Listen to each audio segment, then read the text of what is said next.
All right, good morning, everybody. Andrea, Rachel, Laura, Angie, Amanda, Natasha, Althea, Sadie, Robin. Hopefully I've caught everybody. Clay, it's great to see you guys here. I'm really thrilled that you guys are here, and we're going to be talking about accessibility kind of on the next level. We've got 4 buckets that we're going to talk about. We're going to talk a little bit about some of the less tech-minded accessibility considerations, and then we're going to move into a couple of tech considerations. My name is Wendeth. I currently work at Front Range Community College as a Gateway to College resource specialist. I spent a couple of years in faculty development and course design, as well as with concurrent enrollment. I have taught classes as well as designed and tutored in classes. Accessibility is something that I've been learning about and working on for a really long time, and I'm really excited that we can have continued conversations beyond just what I would call the low-hanging fruit of accessibility. And for me, I think that we've all seen the ramp, and trying to get into a grocery store or a ramp at the park, something that was designed for an accessibility purpose, but we know that it helps anybody who needs to not use stairs. And to me, designing courses and working with students from an accessibility perspective, if we're thinking about every one of our students, they can all benefit, even though most of when we talk about these considerations, we do talk about them from a disabled perspective, maybe IEPs, 504s, accommodations. And so even if you don't currently have a student in your class with accommodations, maybe you've never seen a student with accommodations, I can guarantee you've got students in your classes who would benefit from the things that we're going to talk about today. I'm going to hand it over to Dr. Alzen, and she's going to introduce herself, and she's going to cover the first couple of buckets of today's conversation. Good morning, everybody. Like Wendeth said, my name is Dr. Jessica Alzen. I am a research associate at the Center for Assessment, Design, Research, and Evaluation at University of Colorado Boulder. And I am also an adjunct professor at multiple different institutions. I have taught from middle school all the way to the doctoral level. I've done face-to-face, traditional on-the-ground classes. I've done online classes. I've done hybrid classes. I've done online classes of 5, 6, and 8 weeks in length. And I've taught writing, behavioral sciences, math, statistics. So I just say all that to say I come from a pretty broad teaching background, but my instructional design is pretty much nothing. I rely on the instructional designers at the wonderful people who make all of the courses, do all the things. So I am the less techie of our team this morning. And so I am going to start off with things that, as Wendeth said, I just really think about as good teaching.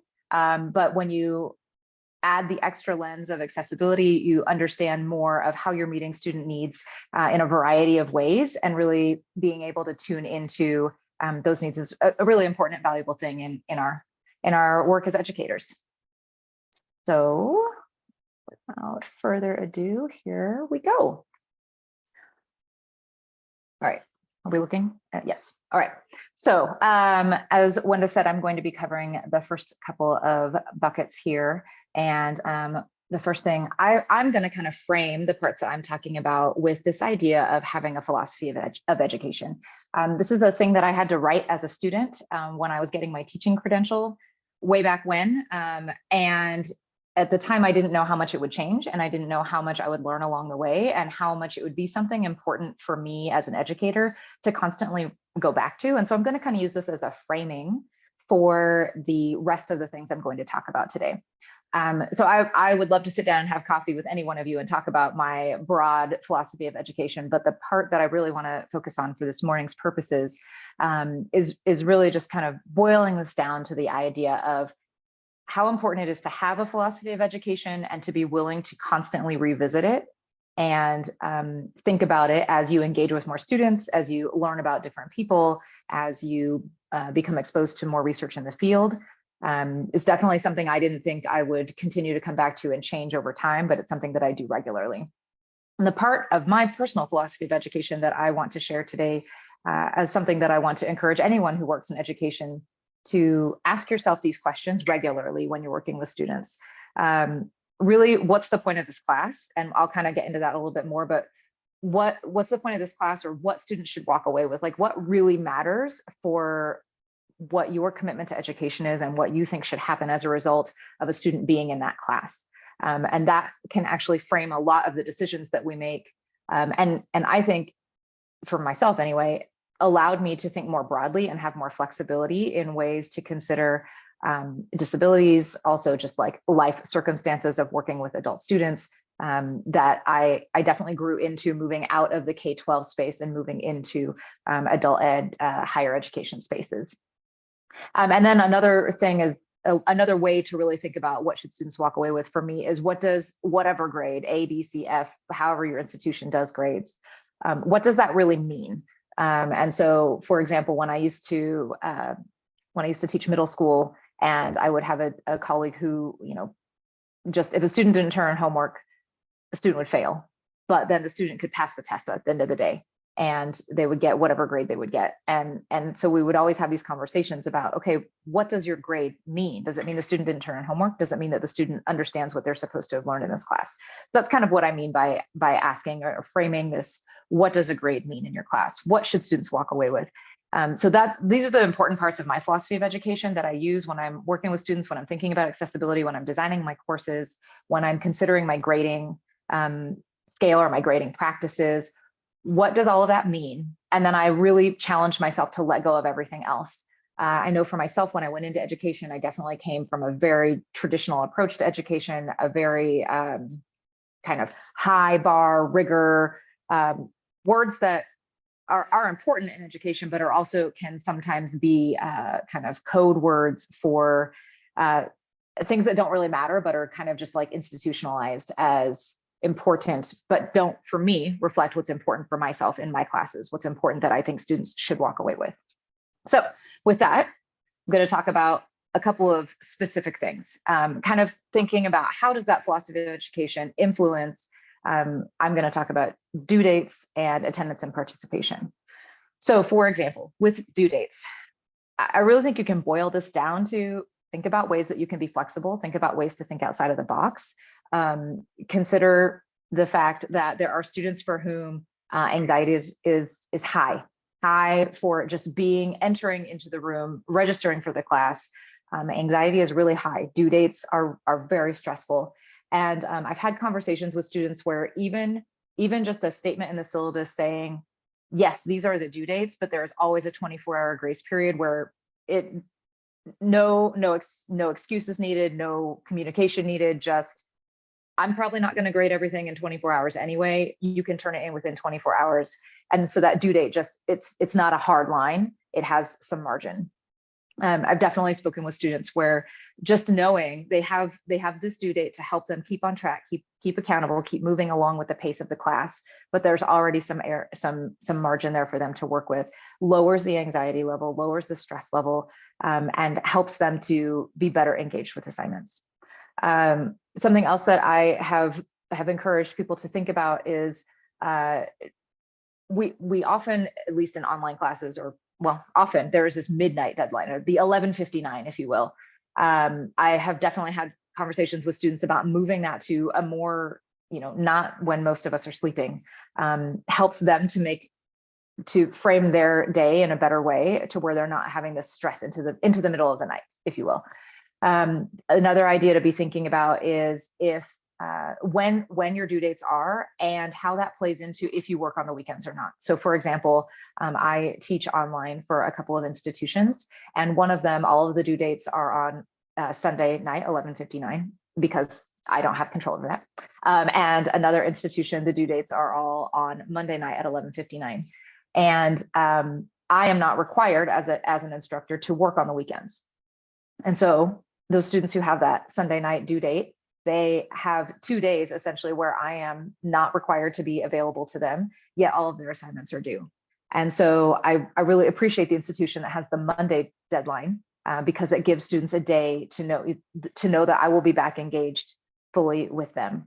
So these are just other ways that you can think about how to make due dates be less of a barrier and more of something that helps students stay on track, as opposed to being this punitive assessment situation. And then this idea of considering the point of credit reduction for late work. So essentially, I will be totally transparent in my own. I basically don't have a late work policy in that if a student gets an assignment in by whenever I give as a like, this is the last time that you can turn in this assignment. I cannot take it after this for whatever reason. They get full credit if they, for whatever the quality of the work is. Because going back to what do grades represent in my class, for me, grades represent mastery of the content, grades represent mastery of the standards, grades represent that the student has gained the knowledge, skills, and abilities that the course is designed for the students to attain during that class. And so to me, we have kind of set up this arbitrary system of education that works on semester quarter basis timelines. And we as instructors then also put deadlines within those courses. Obviously, for some practical reasons, we have content that we need to get through. We need to be able to give students feedback. We want to be able to move along on critical and overarching assignments. But at the same time, sometimes deadlines are arbitrary. It takes me 4 or 5 days to get through everyone's term papers. If you turn yours in on the 5th day and I haven't even gotten to the bottom of the pile yet, that doesn't matter. That doesn't matter for your learning. It doesn't matter for my grading. So for me, that's something that I don't penalize a student for that. So again, there is this level of lowering anxiety, this level of being more humanizing to students. I think it makes it more approachable as well.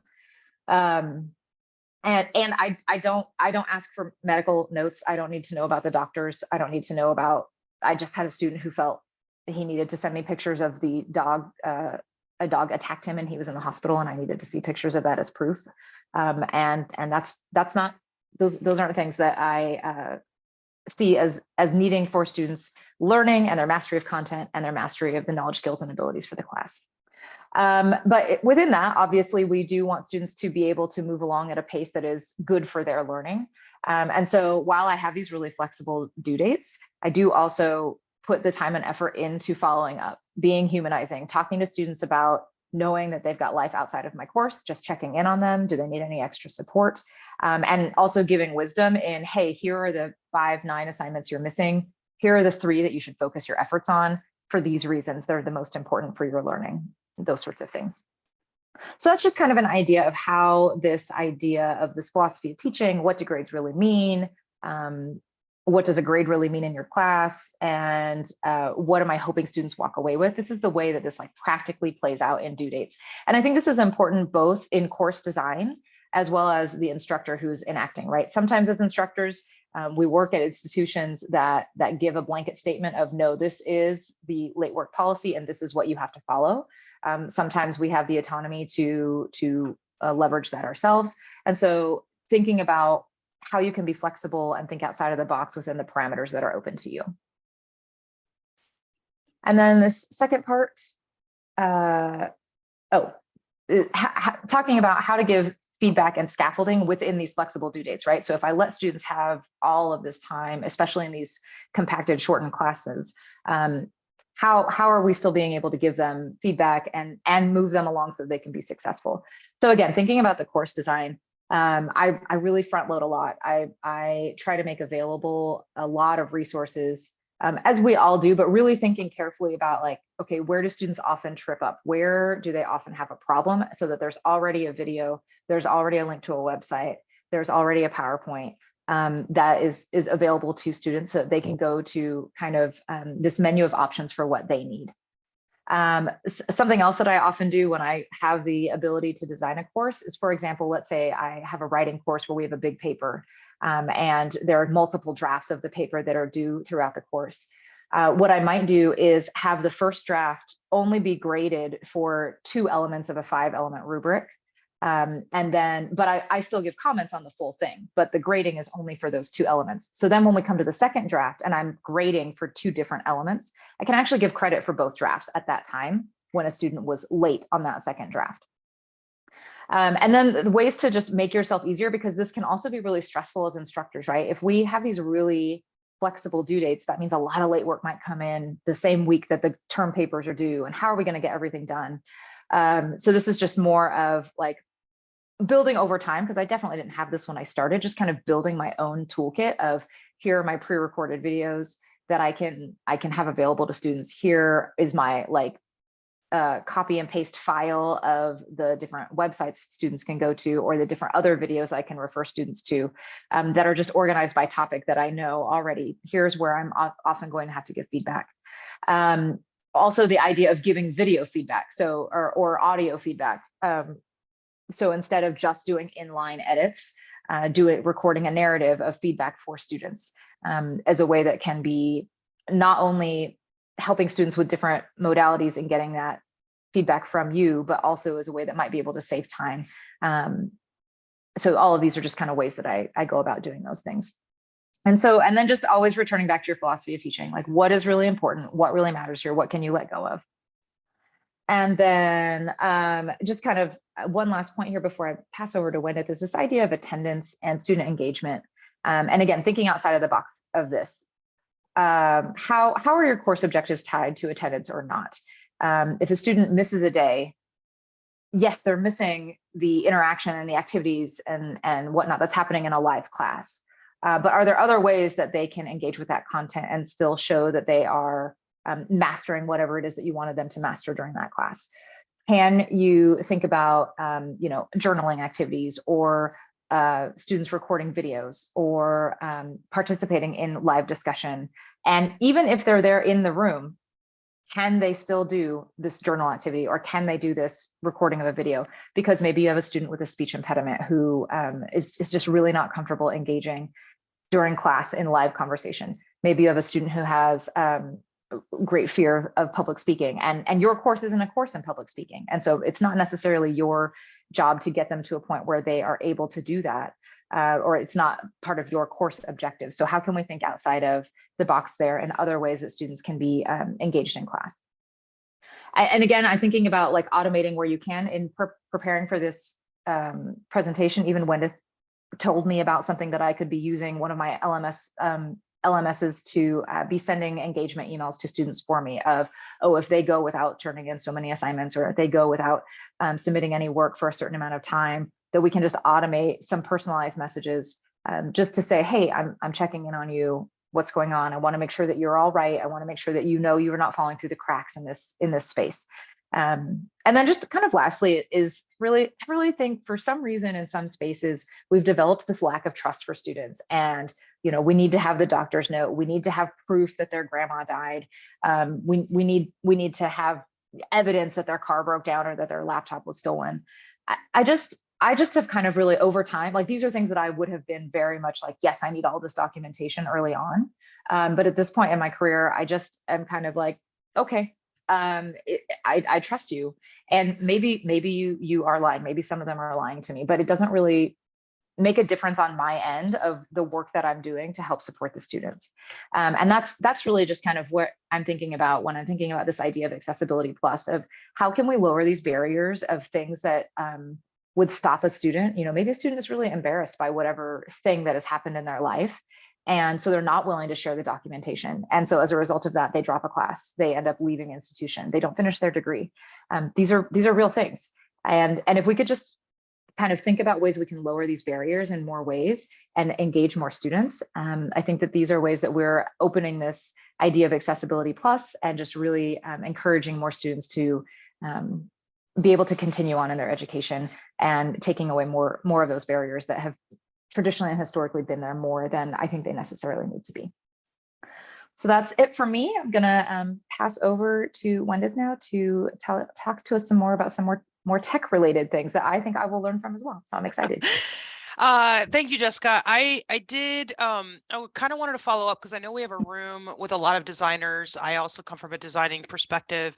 And I think one thing I'd like to ask you, Jessica, is because some of us do design for both online courses and face-to-face courses where, and I think Alex kind of mentioned this, like, convincing the teacher maybe some of these better ideas. What do you think works? I mean, I know there's not a magical phrase, but talk to me about how we can help, usher teachers into some of this new thinking that may scare them with time management, or, students going off the rails or something like that. Yeah. So that's hard. So I'm trying to put my mind in the place of I'm the instructional designer, and how would I, as an instructor, like respond to an instructional designer? Is that what you're Yeah, like saying what essentially? do you need from us as designers? How would you like us? Because I know that sometimes there's kind of a conflict between designers and instructors, and sometimes instructors don't think designers understand what it's like to be the teacher, and sometimes they don't, right? I've never taught certain subjects. So like, how do you think, what kind of language helps from an instructor perspective as we're working on that with our instructors? Yeah. So I definitely think well, I mean, again, we're all different. For me, if an instructional designer came to me and said, we've designed in this way to help lower the barriers for students. We've designed in this way to make this easier for students. And here's also the ways that this is not necessarily more work for you. I think framing it in that way, because not every instructor, obviously, I'm speaking very much from my own personal experience and my own personal philosophy of education, right? And so not everyone's going to have that. But I think that if we can create spaces where we really have the conversations about what is the thing that's most important for students and how do we make it so that both the student and the instructor can get to that point, and working together on that, right? So for example, I've definitely worked with instructional designers where I've said, hey, the way that the instructions are here is really confusing for both me and the students. I can't figure out where I'm supposed to click. They don't know where they're supposed to submit this. Let's work together on this language. I think I worked a lot of years not knowing that was an option. And then I was at an institution where the instructional designer actually spoke to me, and I had some autonomy there. Now that is likely also institution based. Like I have no idea, how real that is. But now that I've had that experience as an instructor at one institution, it's definitely something that now I'm like, oh, who's the instructor? Who's the designer for this? Who's the course lead for this? Can I talk to that human? And can we work together and partner on that? So I think that even that, like opening that door to say, hey, here I am, especially when a person is new to the course, or they're new to the institute. Well, I don't, you have to think about how that makes sense to you as the designer, right? Because I don't know how much adjuncts like flip through at different institutions. But I do think that having that be a two-way conversation is something that could help. Yeah, that's great. Thanks. Yeah. Yeah, I don't see any other questions in the chat, but lots of love for Jessica. Thank you so much for sharing those perspectives with us. Yeah, so we're going to move into the techie side of things. And the first thing that I'm going to address today is really the engaging technology. And I know that with all the instructional designers in the room, I may be preaching to the choir, but we've gotten to a point now where kind of everybody wants the Padlet, everybody wants the fun thing for people to click on, and sometimes they do look at this from like a neurodiversity perspective, or a perspective of like, how do I get students more engaged, whether or not there is a disability attached. And what I've seen, both as a faculty instructor and as somebody who designs these courses, is we get kind of one of two pendulum swings, right? It's like, oh, I read this article and now I want to put this tech in here. Or you've got a boss who loves VR and really wants to incorporate VR into their classes. Maybe it's a chair or something in a department. And then the other side of it that, and if you were in the morning show, we talked about this a lot. There's like a lot of fatigue now with utilizing so many of these different technologies. But the biggest thing for me is stopping and checking on the accessibility of that activity. And then the next level of that, what I've learned working with instructors, is making sure we as designers, or maybe somebody who's a chair or a fellow faculty member, helps them understand alternative activities. And sometimes they're not going to sound as fun and as engaging as the technology they found, but at the end of the day, what is it that we are trying to do with our students? So for instance, one of my favorite technologies that I have used both as a student and then as an instructor and designer is VoiceThread. It's a great way to engage with someone's presentation in an online class. It's really fun to get students to do sort of their introductory discussion post in a VoiceThread. It's a little bit tech heavy for some students, and so I've seen it used smattering, but it's really good at passing these accessibility tests. Padlet, on the other hand, which is another popular technology piece, doesn't pass all of this accessibility pieces. And so I wanted to talk a little bit about like, how do we teach people to check that? Because not everybody's going to come back to the designer. And also, how as designers do you test that? The other thing is with the alternative activities, again, is making sure that what we understand as a designer, or as you were looking at your own course, what is it that I want out of this technology? If I can't use it because it doesn't use keyboard shortcuts or because it doesn't put alt text on pictures, what is the value that students are going to get out of that? And can they still get that out of an alternative activity, such as like a live Google Doc that students are going to share on, or a different version of something similar like Mural Board instead of Padlet? And again, is the tech there, and is it serving the purpose that you want for the class, or is it just something fun to plug into a class because kind of that's what somebody told you that you should do? And so going on to the next slide, and I'm going to warn everybody, my slides have not worked for 2 days. I had a lot more things to link and share with you all, but if you ever want anything that I have, please feel free to leave your email in the chat, and I will make sure to get this to you. I also have a pretty lengthy guide on different things that you can do looking at accessibility from different angles.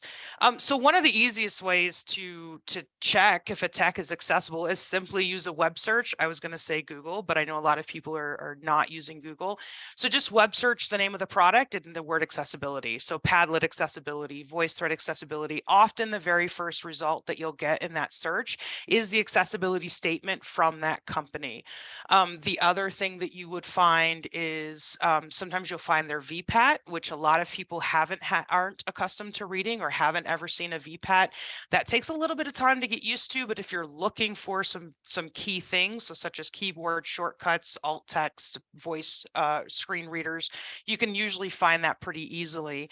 If Jessica wants to put the link to this slideshow in the chat, I'm going to actually share my screen and show you a couple of these statements here.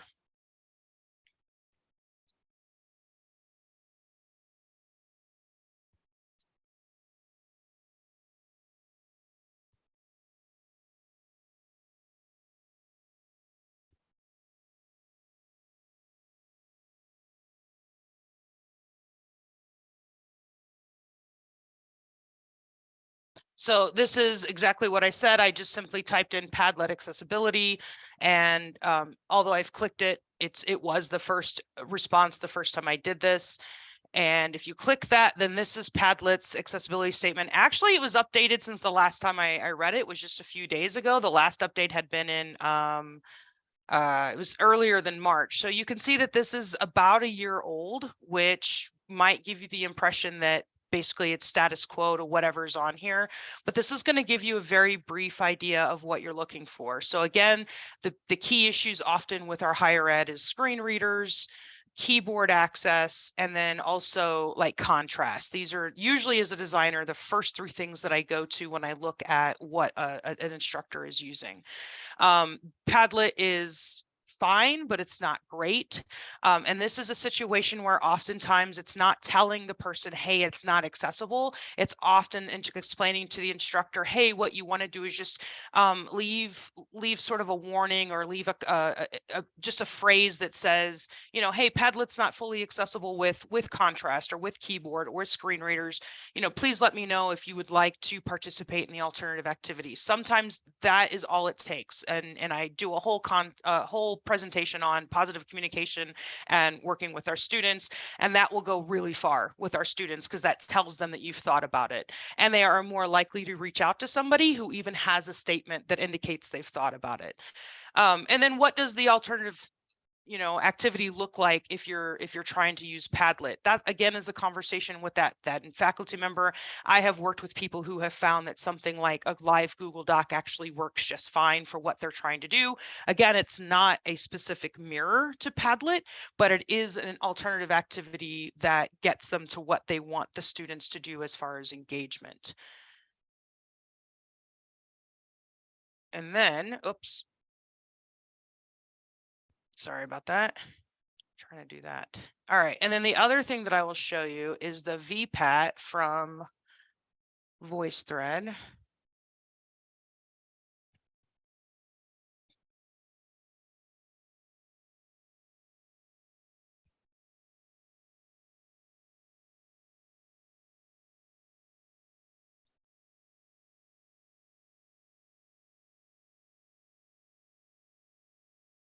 So this is the page that VoiceThread takes you to first. There is a great sentence on here. I don't know if they just have somebody really good working in PR or they really have this great of a perspective, but it made me love them all the more when I read their statement on accessibility. There's some information down here that's more nuanced, and so it just talks about what the application does, the closed captioning. But if you go down to the bottom, they have their VPAT, and a VPAT is just essentially, a lot of companies will ask an organization, hey, before we sign up for your product or get a license with your product, we'd like to see your VPAT. I've had to write one of these before, but I've definitely read a lot more of these before in the past. And so there's lots of information here that's just about the background of the product, but what you're really looking for is how does it work with, again, the things that you're needing. So captioning, keyboards, alt text, that sort of thing. And you're looking for a lot of the supports. Anything that doesn't support, so mobile, it partially supports, and then it's going to explain what it does and doesn't do. So as a designer, you're probably going to want to get to know this.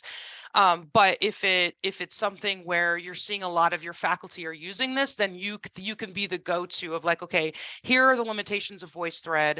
Again, are we going to create sort of a line in there that just says, hey, if you're using VoiceThread on your phone, make sure that, you know, if you're using this type of phone, this is its limitations. We suggest using a computer, that type of thing. So again, it's not a be all and end all. You're not necessarily always looking for the yes or no answer. You're looking for the what are its limitations, and then let's let people know what those limitations are, because we may not have a student that can't use this product. And so we want to use this product as much as we can, but we want to make sure we're prepared for the student who can't. And we want the student to know that we're thinking about that.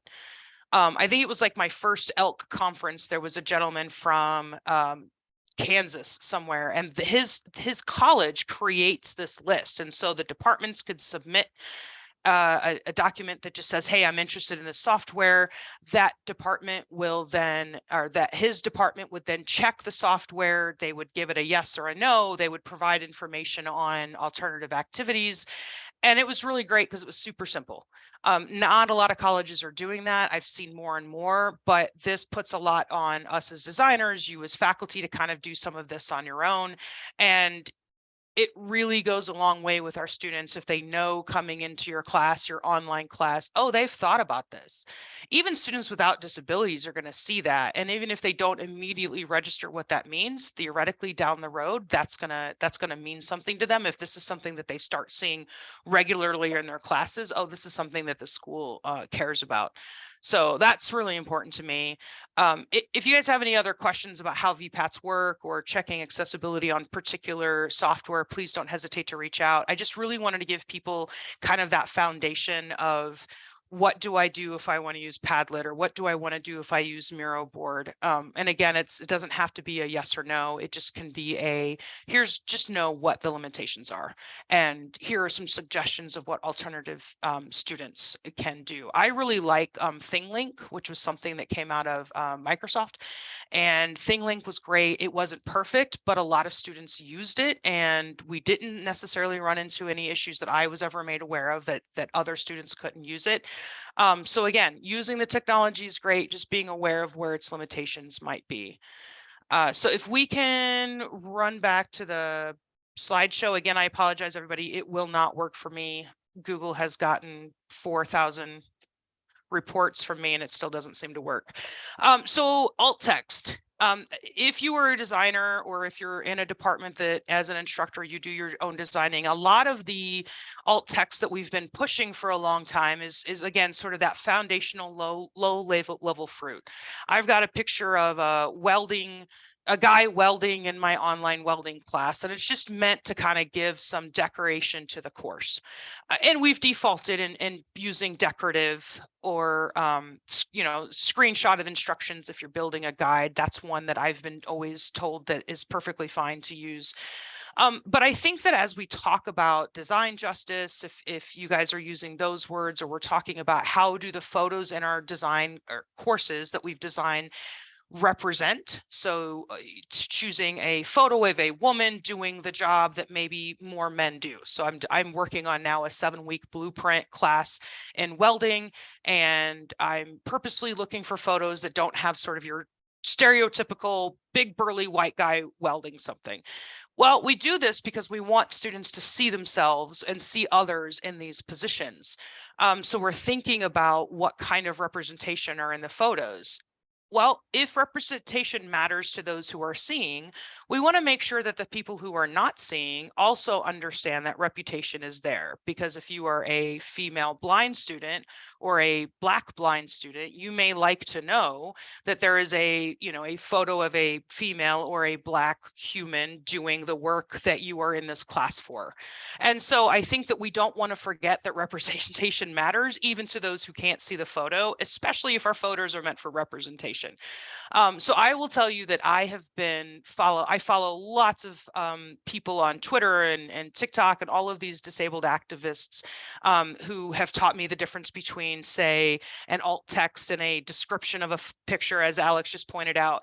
And I really try to walk that line between what is way too many words and what do they really not care about, versus how do I make sure that the description really shares what's in the photo. And so to me, it's almost like an art, not a science.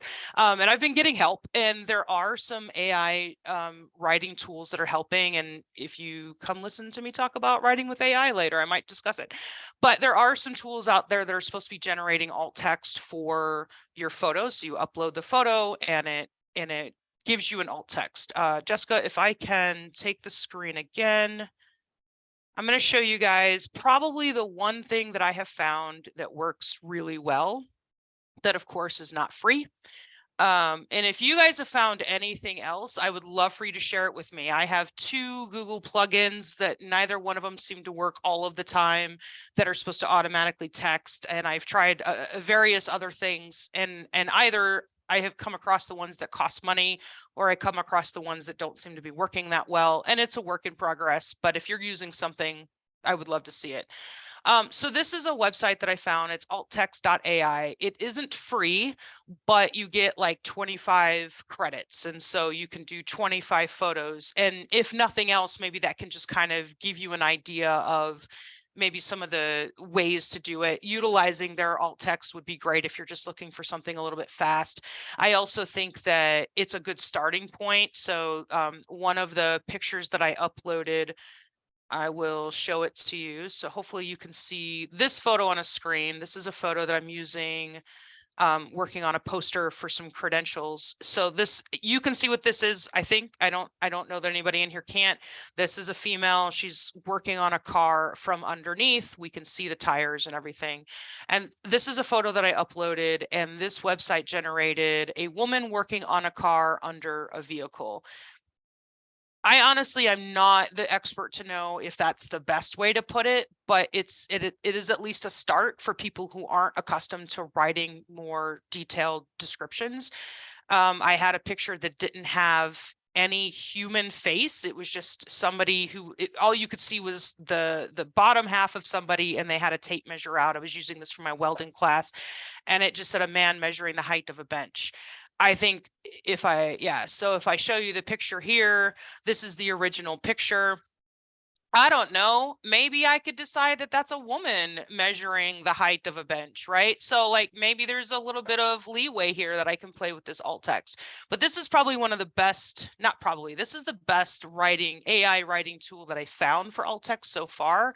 As I mentioned, I do have a couple of plugins for Google, and I haven't had much luck with those. But yeah, so and I will also tell you, again, we're not really talking about this, but we are talking about this. When we talk about representation, I have sometimes been curious, how do we gender people in photos as we are more accepting of, you know, the various genders and the identities that people are utilizing. I want to make sure to honor that. But also, how much liberty do I take? So do I just put an Asian person, and then am I taking liberties with their ethnicity? And so these are, I have an overactive brain, and these are things that I think about. And so sometimes too, I'm kind of hoping that maybe AI can also help us learn how to navigate those spaces, and not in the sense of AI is going to teach me anything about ethic moralities, but just that whoever is writing this code, maybe somebody out there is going to be smarter at how to address these things, maybe more than I am. And again, I go to all of the sources that I use to try to learn how to do this better. But yeah, so that is, and we can go back to the slideshow, but that's kind of summing up these next level thinkings about what we're doing in our courses, whether it be from a neurodiverse perspective, from, you know, you have a student with PTSD. Oh, there's my photo. Yeah, this is where my slides died on me. So one of the pictures that I put into that AI website, it just said a man and a woman wearing hard hats. I don't know. I didn't feel like that was very good, but it was really curious to see. I purposely chose this picture because it had multiple things happening in it, and I wanted to see what the generation would come up with. But again, you know, is it better than nothing? Perhaps.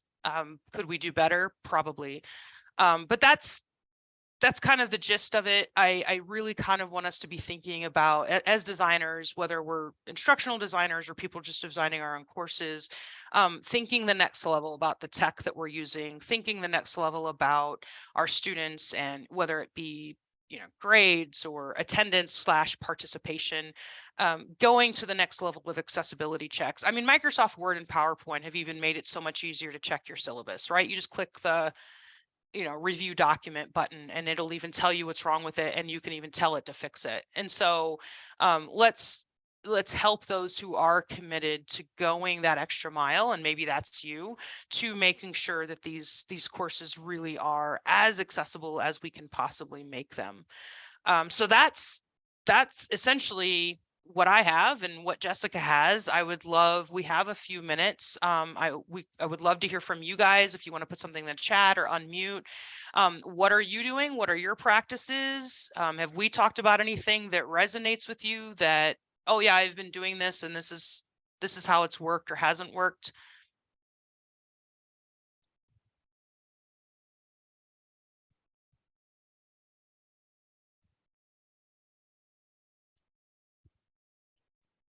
I can talk as an instructional analyst and as a student going to graduate school. So I really liked your feedback, Jessica, on auditory feedback or video feedback.